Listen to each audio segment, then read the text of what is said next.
Hi there, Paula de Fougerolles here to tell you a little bit about some of the key characters in my historical fiction series, The Chronicles of Iona, which tells the untold true story of the two men who in the 6th century founded the monastery of Iona and the nascent kingdom of Scotland. One was an exiled Irish abbot, Columba or Columbkilla, and the other was a Scottish warlord, Aedan McGabran.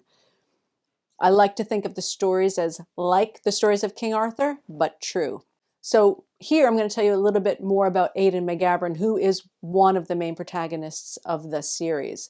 Like Columba, he's reasonably well attested in the sources, so we can tentatively plot out a timeline of his life and achievements. We know that he was born in Dalriada, which is now Argyll, Scotland, in about 534 AD. And he was born into the kingdom of the Scots. Now, the Scots were consummate seafarers. The name Scoti is actually Latin for something like pirates or raiders.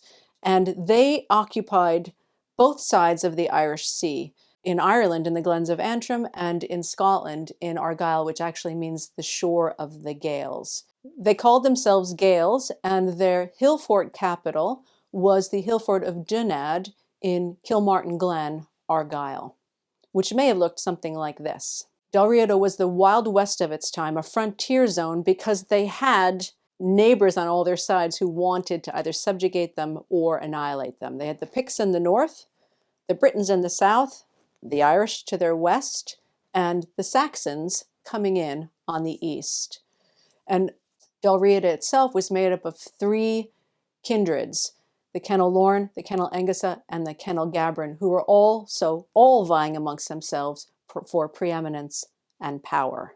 We meet Aedan McGabran when he's 28 years old. He's the down-and-out second son of the colony's previous king, a man by the name of Gabran, who has been slain in battle by the Picts.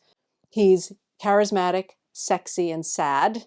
He is his people's fenid, which means he's their main swordsman. He's the sword of the king. He's paid to fight.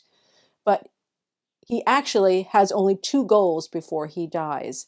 He needs to decapitate the Pictish king and to retrieve his own father's severed head. Otherwise, he's got nothing to live for.